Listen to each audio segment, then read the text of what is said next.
the CEO stepped into the building, the scent of fresh coffee and the hum of conversation filling the air. It felt like any other morning at the office, yet something was off. He had been in this company for years, but today, something was different. He was no longer the boss walking through the door, he was a stranger, an undercover observer, hidden behind a disguise. His heart raced as he looked around, scanning the room for his manager. The manager was busy at his desk, barking orders into the phone, ignoring the employees bustling around him. There was a sense of urgency in his voice, but it wasn't the kind of urgency that came from a place of care or responsibility. It was the kind of urgency that came from someone who was only interested in their own success, someone who didn't see the people around them as more than just pawns in a game. The CEO felt a chill run down his spine. This wasn't the leader he had imagined when he first hired this man. He had always trusted this manager, thinking he had the best interest of the company and its people at heart. But now, seeing him in action, something felt deeply wrong. Without thinking, the CEO quietly made his way through the office, pretending to check in with employees, as if nothing was out of place. But his mind was racing. This was supposed to be a routine check, but the behavior he was witnessing was far from normal. The manager was acting with a sense of arrogance, dismissing concerns from his team as if they were beneath him. It was as if the lives of the employees didn't matter, only the results. "Get it done," the manager snapped at one of the workers, not even looking up from his computer screen. The worker, visibly frustrated, nodded and walked away, but not before the CEO caught a glimpse of his tired eyes. This was a man who was being crushed under the weight of someone else's decisions. The CEO's mind raced. This wasn't the type of leadership that would build a successful company. It was a ticking time bomb, and the employees were the ones who would pay the price. The more he observed, the more certain he became that this manager was not what he appeared to be. His pulse quickened. There was so much more at play here, and the only way to find out what was really going on was to stay in the shadows, to watch from the outside. He couldn't afford to reveal himself, not yet. Not until he understood just how deep the manager's actions ran. As the CEO quietly sat at his desk, blending in with the other employees, he knew one thing for sure: nothing was as it seemed. And what would happen next would change everything, not just for the company, but for everyone involved. If he didn't act fast, it might be too late to stop the damage. This was just the beginning. Part 2 ***. The CEO continued to observe from his corner of the office, hidden behind his disguise. He could feel the weight of the decisions being made all around him, but none more so than the ones coming from the manager's desk. The atmosphere in the office had shifted in a way he couldn't ignore. The employees were walking on eggshells, their faces tense, as if they were waiting for something terrible to happen. And perhaps they were. As the day unfolded, the CEO witnessed the manager's growing disregard for his staff. He barked orders at them, dismissing their questions and concerns with a wave of his hand. His decisions were fast and harsh, and there was no room for anyone to speak up. He only cared about getting results, not about how those results were achieved or who was hurt along the way. One of the employees came up to the manager's desk, holding a report in her hand, her voice tentative. "Sir, I noticed a discrepancy in the numbers. I think we should recheck them before moving forward." The manager didn't even look up. "It's fine. Just send it to accounting. They'll figure it out. Now get back to work." The employee hesitated, then nodded and walked away, clearly unsettled. The CEO could see the fear in her eyes. Fear of losing her job. Fear of speaking up. This wasn't just about a manager who was too focused on his bottom line, this was a man who had no respect for the people who made his success possible. The CEO's gut twisted with unease. There was something darker at play here, something far beyond the superficial decisions the manager was making. The employees were suffering, and the manager didn't even notice. Or worse, he didn't care. In a quieter corner of the office, the CEO noticed two workers whispering, their eyes darting nervously toward the manager's office. One of them was holding a folder tightly to their chest, and the other appeared to be pleading with them. The CEO could see the stress in their faces.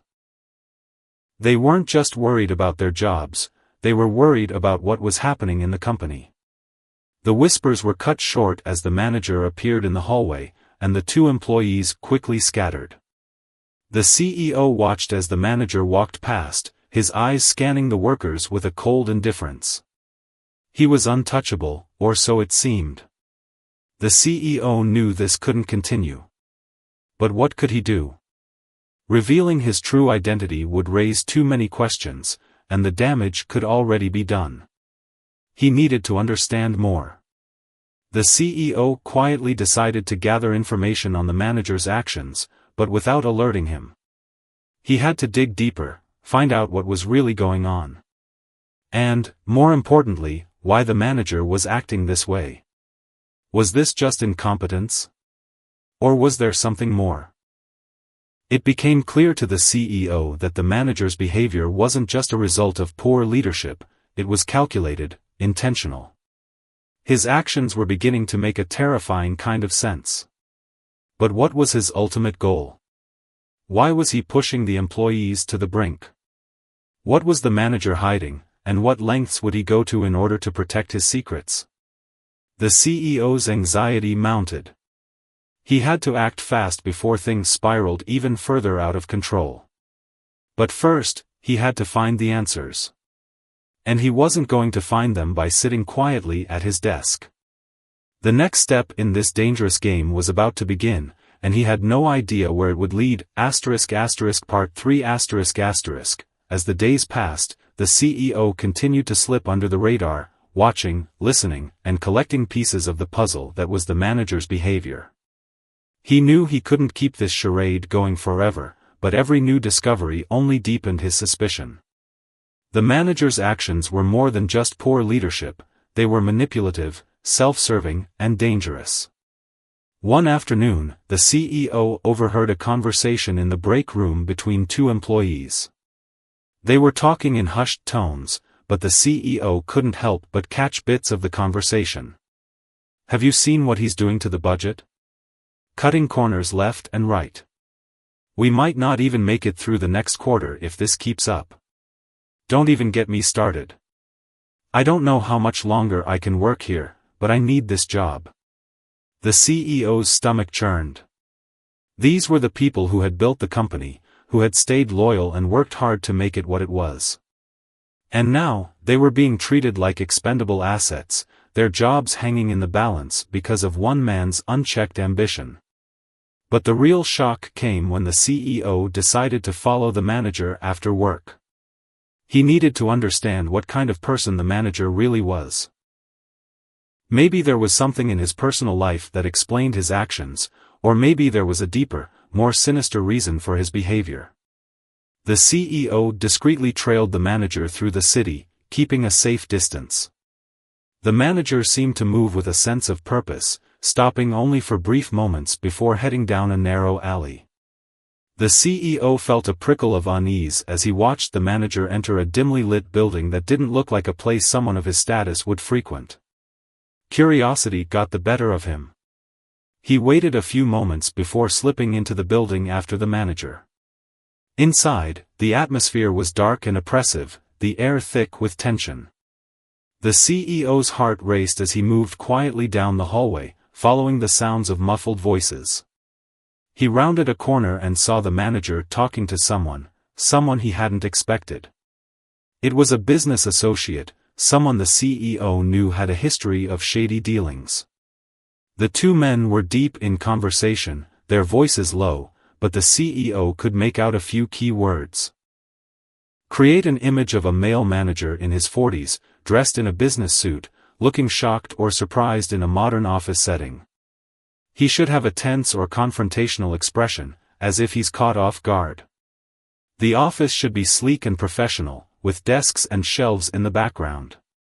In the foreground, an undercover CEO, a middle-aged man in casual clothes, should be sitting across from him, observing with a calm but intense expression. The CEO's presence should feel powerful, as if he is the one in control of the situation. The title, Manager Shocked, should be bold and visible at the top or bottom of the thumbnail, emphasizing the suspense and surprise of the moment.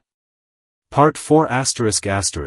The next morning, the CEO arrived at the office earlier than usual, his mind racing. He had spent the night thinking through his next steps, weighing the risks of confronting the manager. But the more he thought about it, the more he realized there was no other choice. The manager had to be stopped before he brought everything crashing down. As he walked through the lobby, he noticed the tension in the air. The employees were quieter than usual, their eyes filled with worry and uncertainty. It was as if the entire office had been holding its breath, waiting for the other shoe to drop. The CEO could feel it too, the unease, the sense that something terrible was on the verge of happening. He knew that confronting the manager wouldn't be easy. The man had built a reputation of being ruthless, and exposing his true nature could destroy not only his own career but the entire company.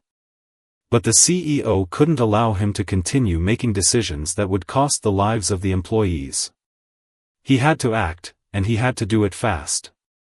The CEO decided to take a direct approach. He called the manager into his office under the pretense of discussing some business matters. As the manager entered, the CEO observed his demeanor, calm, collected, almost too confident. It was the same air of superiority the CEO had seen for weeks, the kind of arrogance that came from someone who thought they were untouchable.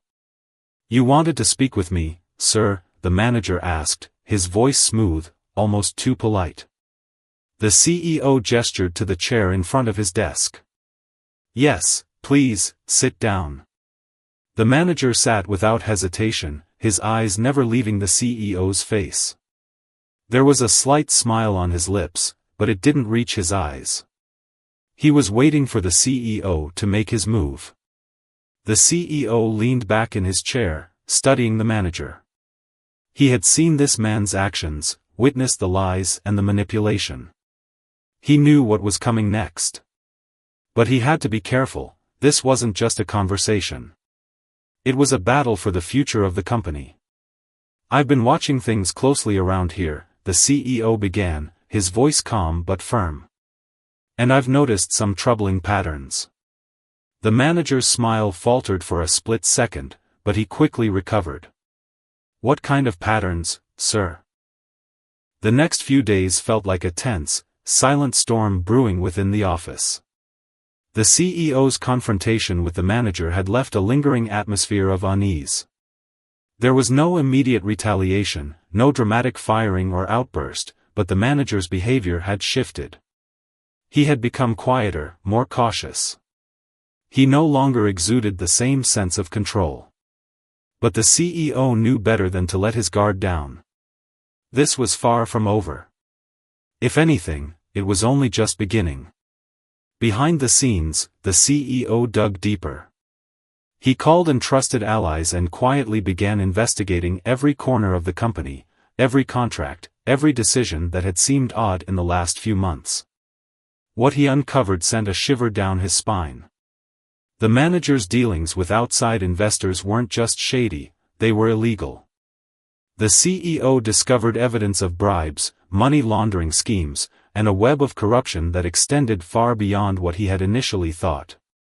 The manager had been planning to sell off parts of the company to unscrupulous buyers, pocketing huge sums in return. It was the kind of betrayal that could ruin everything. The manager hadn't just been a bad leader, he had been sabotaging the entire company for his own personal gain. With this new information in hand, the CEO's resolve hardened. He couldn't let this go on. But revealing the full extent of the manager's actions would take careful planning. The CEO couldn't just expose him overnight, he had to be strategic, meticulous, and above all, patient. The tension in the office had begun to shift. Employees whispered more openly now, sharing stories of the manager's increasingly erratic decisions. It wasn't just the CEO who had noticed, the staff had seen the cracks too. They were scared, unsure of what would happen next, but they were starting to feel the weight of the truth bearing down on them. The CEO couldn't blame them. They had been trapped in the manager's web for so long, working hard without knowing they were being manipulated. The sense of betrayal was heavy in the air. But the CEO wasn't going to let them suffer any longer. He had made up his mind. The manager had to be stopped, and it had to be done in a way that didn't put anyone else at risk. He began to strategize his next move carefully. The next phase of the plan would involve gathering all the evidence he could, hard proof, beyond a shadow of a doubt, that would expose the manager's treachery without a chance of turning things around. Late one evening, after the office had emptied, the CEO met with a trusted legal advisor. Together, they pored over the documents, piece by piece, connecting the dots that had once been hidden. The manager had been clever, using shell companies and fake accounts to cover his tracks. But the CEO was smarter. Every single document had a weakness, every illegal transaction left a trail that led straight to him. "What are you going to do once we have all of this?" the advisor asked, his voice filled with concern. The CEO looked at him, his expression unwavering. "I'll expose him. But not until I've ensured he can't destroy the company on his way down." The legal advisor nodded, understanding the delicate balance the CEO was walking. The plan had to be flawless, or everything could unravel. The manager was dangerous, he wouldn't go down without a fight. Days turned into weeks, and the CEO moved with quiet determination. He continued to observe the manager from the shadows, watching as the cracks in his facade grew wider. The tension between them was palpable, but neither of them made the first move. The manager, perhaps sensing that something was wrong, became more erratic, making impulsive decisions that only fueled the fire of suspicion. The CEO knew that every passing moment brought them closer to the inevitable confrontation. But he also knew that he needed to be certain. If he exposed the manager now without the evidence fully in place, it would be his word against the manager's, and the manager had too many allies. It had to be airtight. Only then would the CEO be able to make his move, and when he did, the manager wouldn't be able to escape. The tension in the office was suffocating. The employees were waiting for something to happen, and the CEO could feel the weight of their expectations. They had been loyal to the company for so long, and it was time for the truth to come out. But that truth wasn't just about the manager, it was about restoring the company's integrity, rebuilding what had been broken, and showing the employees that their loyalty wasn't misplaced. The CEO's resolve grew stronger with each passing day. He was on the brink of something monumental, something that would change the course of the company's future. But the hardest part was still ahead, the moment he would face the manager with the truth. And when that moment came, the CEO would be ready. The CEO's patience was running thin. He had done everything by the book, gathering all the evidence he needed to expose the manager's web of corruption. The plan was set, but there was still one final piece missing. He needed to confront the manager at the right moment. It was no longer about protecting the company, it was about ensuring the man who had been betraying them all would finally face the consequences. Late one night, after hours of going through company files and cross-checking documents, the CEO sat in his office alone. The building was quiet, the usual bustle of the workplace replaced by a heavy silence. He knew that this would be his final night of preparation. Tomorrow would be the day he would end this nightmare. He stared at the screen in front of him, the folder with all the damning evidence open. The manager's name was written across the top of the file. The connections, the bribes, the illegal deals, all of it was right there. The CEO's jaw tightened as he glanced at the clock. He couldn't wait any longer. The company's future was at stake, and there was no turning back now. But just as he was about to make the call, the door to his office creaked open. He didn't need to look up to know who it was. The manager stood in the doorway, his face unreadable. The CEO didn't flinch, he had been waiting for this moment for a long time. He had known it would come, but now that it was here, there was no fear in him. Only determination. "You've been watching me, haven't you?" The manager's voice was calm, almost amused, but there was a hint of tension in it, a sharp edge beneath the smooth words. The CEO didn't answer right away. Instead, he stood, his gaze fixed on the manager. "I've been watching you for a long time," he finally said, his voice steady. "And I know what you've been doing." The manager smirked, stepping further into the office. "You think you can stop me? I built this company. I made it what it is. No one can touch me now. You're just some figurehead, pretending to be in charge. You don't know what it takes to keep things running." The CEO didn't respond to the taunt. He simply walked over to the desk, picked up the folder, and slid it across to the manager. The weight of the evidence was clear in that small motion. The manager's eyes flickered down to the folder. For a moment, he hesitated. Then, with a scoff, he opened it. The color drained from his face as he scanned the contents. Every deal, every shady transaction, every illegal action was laid bare in black and white. You can't," the manager stammered, his confidence faltering. He slammed the folder shut, looking up at the CEO with wide eyes. "You have no idea what you're doing. You'll ruin everything." The CEO took a step closer, his voice calm but resolute. "I'm not ruining anything. You are. And it's time for you to face the truth of your actions." The manager's face twisted with anger. "You think you can just waltz in here and take control? You don't know who you're messing with. You have no idea what I've done to get here, to make this company work." The CEO stared him down. "No, I know exactly what you've done. And it stops now."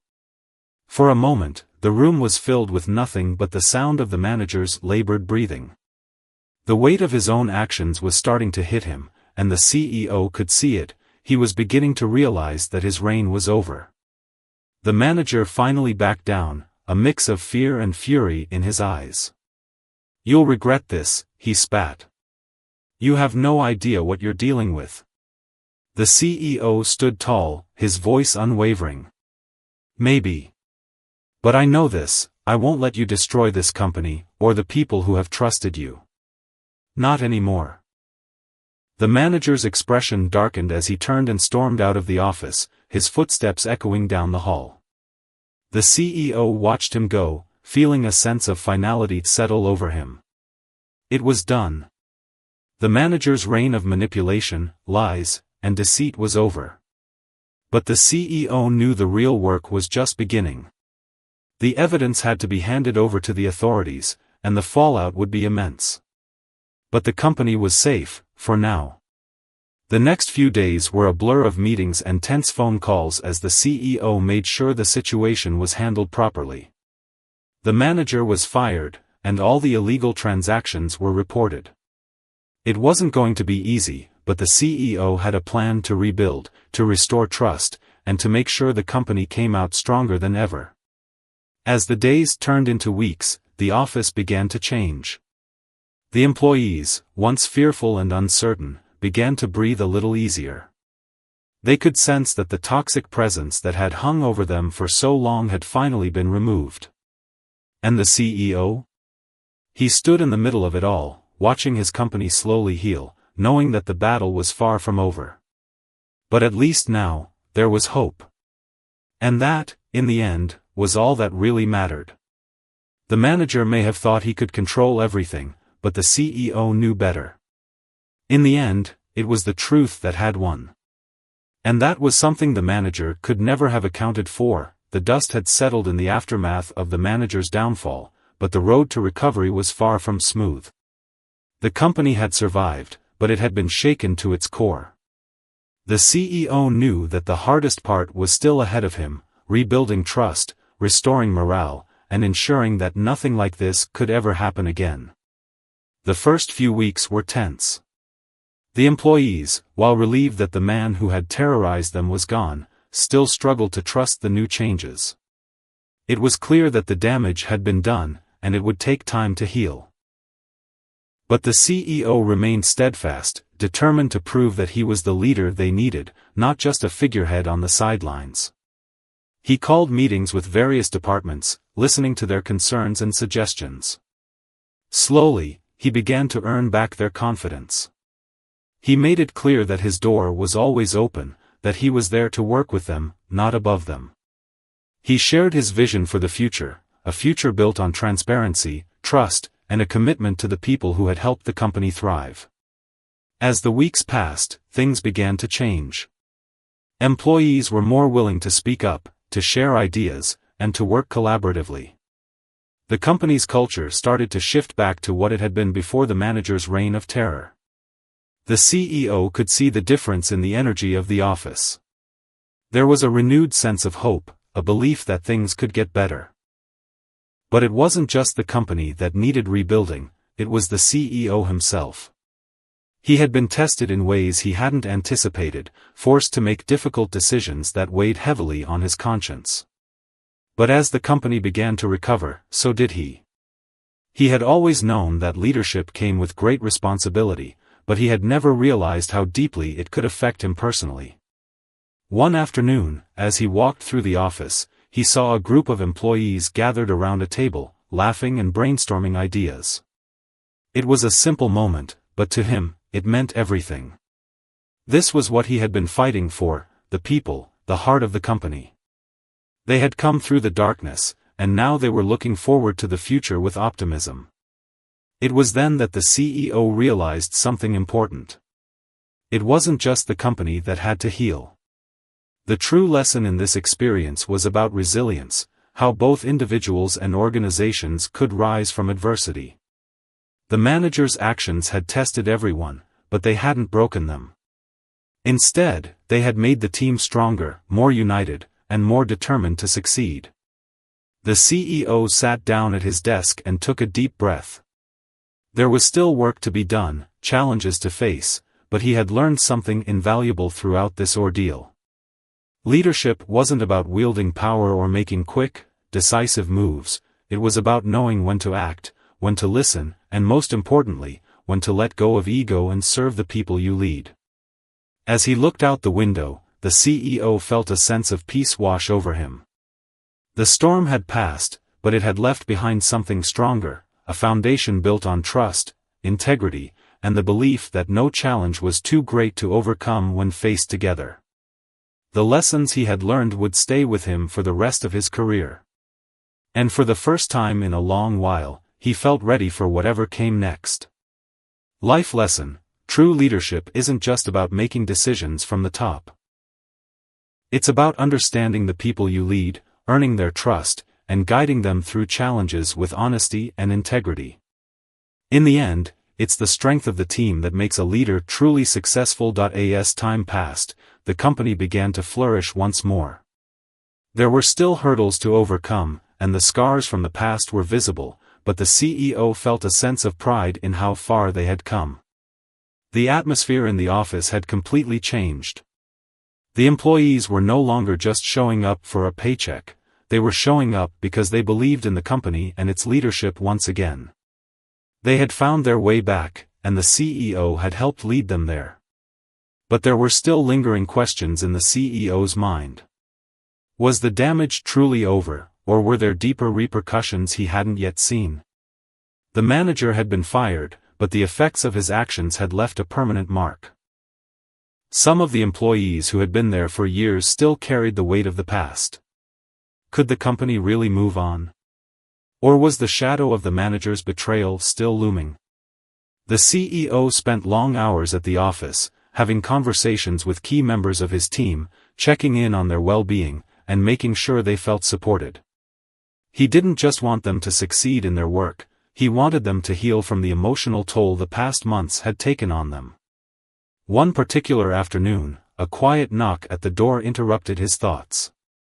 It was one of the senior managers, someone who had worked alongside the CEO for a long time and who had seen the company through its best and worst times. She stepped in, her face serious. "You wanted to see me?" she asked, her tone calm, but there was an underlying concern in her eyes. The CEO nodded, gesturing for her to sit. I've been thinking about our future. About where we're headed. And I want to make sure we're doing everything we can to move forward, not just as a company, but as a team. As a family. The manager's expression softened, and she sat down, leaning forward slightly. I know what you mean. Things are better, but there's still a lot of healing to be done. We can't just pretend that the last few months didn't happen. The CEO took a deep breath. I know. And I want to make sure we don't forget. That we learn from it. From the mistakes that were made, the choices that were wrong. But also from the resilience that everyone here has shown. This company is strong, but it's not just about what we do, it's about how we do it together. The senior manager nodded. You're right. We've got a good team. But they need to know we're all in this together. They need to know that we're not just picking up the pieces, we're building something better. The CEO smiled, appreciating her insight. Exactly. And that's what we need to focus on, building. Not just surviving. We need to be better than we were before. I believe we can be. I've seen the dedication in the eyes of our employees, and I've seen the change in the way they're working. But it has to come from all of us. From the leadership down. The manager stood and walked over to the window, staring out at the city skyline for a moment. It's going to take time. But I believe we can do it. We just need to keep showing them that their hard work matters. That they matter.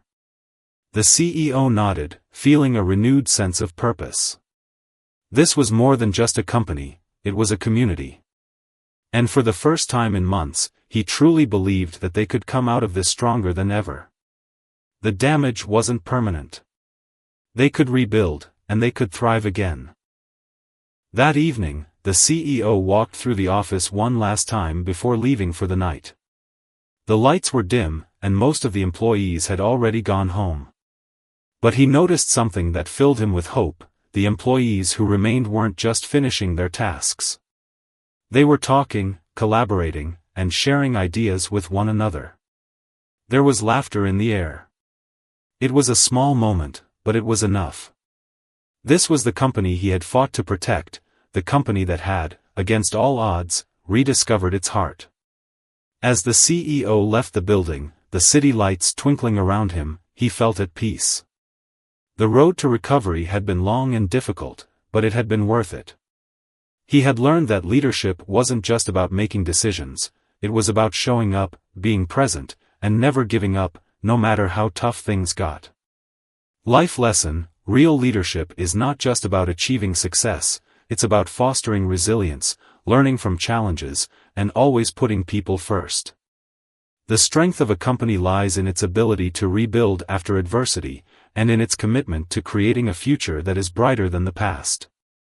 True leaders inspire not by their power, but by their ability to guide others toward greatness. Together, months passed, and the company began to thrive in ways the CEO hadn't imagined possible. The recovery was slow, but it was steady. Trust, once shattered by betrayal, was slowly being rebuilt.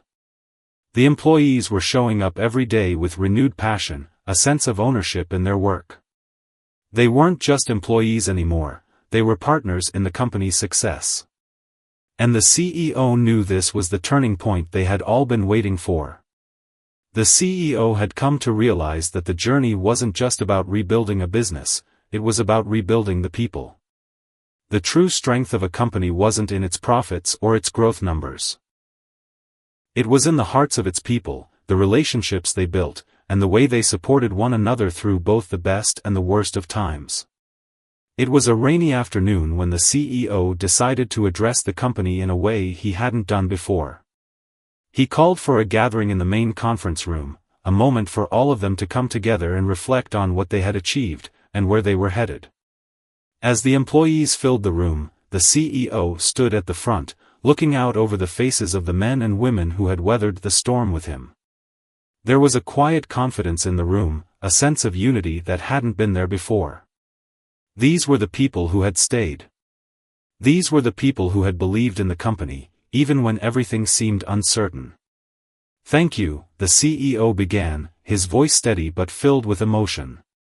"Thank you for sticking with us. For staying when it would have been easy to walk away. You've shown what true resilience looks like, and that is something to be proud of." He paused, taking a deep breath. "I know these past months haven't been easy. We've been through a lot, and we've seen the worst of what can happen when trust is broken. But what I've seen in each of you, what I've seen in this company, is something much stronger than that. What we've built together is something that can't be broken by one person's actions." The room was silent as the CEO's words sank in. The employees exchanged glances, many of them nodding as they realized what the CEO was saying. This wasn't just a speech, it was a moment of reflection, of acknowledgement. They weren't just working to rebuild the company, they were working to rebuild each other. "I've learned more from this experience than I could ever have imagined," the CEO continued. "And one thing I know for certain is this: it's not the mistakes we make that define us. It's how we choose to rise above them, how we choose to support one another, and how we keep moving forward. Together." A few employees stood and began clapping, and soon, the entire room joined in. The applause wasn't just for the CEO, it was for each other. For the journey they had taken. For the strength they had shown. The CEO smiled, his heart swelling with pride. He had always known leadership was about guiding others, but now he understood that leadership also meant sharing the burden, lifting others up when they needed it most. It wasn't about being in control, it was about empowering those around you to do their best and be their best. That was the real victory. As the applause died down, the CEO's voice became softer, almost reflective. "I'm proud of what we've done. And I'm excited about what we'll do next. We've overcome so much, but we've also learned so much. The lessons we've learned together will stay with us, and they'll guide us in everything we do moving forward." The CEO paused, looking around the room. "I have no doubt that the best is yet to come." And as he finished his speech, the room seemed to glow with a sense of hope and possibility. The company wasn't just surviving anymore, it was thriving. It wasn't just the CEO's victory, it was everyone's. The road ahead would still have its challenges, but now, they faced them together. Stronger. Wiser. And ready for whatever came next. Life lesson: true success is not defined by the absence of struggle, but by the strength to rise above it. A company is not just about profits, it's about the people who make it work, who believe in it, and who support each other. The real measure of success is not how much we achieve alone, but how much we achieve together. Leadership is not about power, it's about lifting others up and inspiring them to become the best version of themselves. In the end, the strength of a team is what makes a company truly great.